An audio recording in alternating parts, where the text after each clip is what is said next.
सूर्य हजरात की तरफ, टॉरस की तरफ, टॉरस। सूर्य हजरत आपकी तवानाई में बहुत ज़्यादा इजाफा हो रहा है, खुशकिस्मती आ चुकी है, हालात अच्छे आपके हो चुके हैं, मज़ीद खुशकिस्मती आने वाली है। वाह। और माली तौर पर आप महसूस करेंगे कि आप ज़िंदगी ने चलना शुरू कर दिया।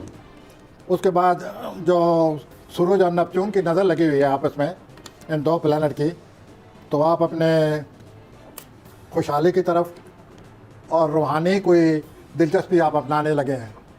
अल्लाह आपको मुबारक करे, रूहानी दिलचस्पी। माली तौर पर कोई आपको बड़ी अच्छी खबर मिलने वाली है या अच्छा पैगाम मिलने वाला है। 19 जून को मुश्तरी ज़ोल की एक अच्छी नज़र लगी हुई है, तो आपकी समाजी ज़िंदगी में बहुत ज़्यादा इजाफा हो रहा है।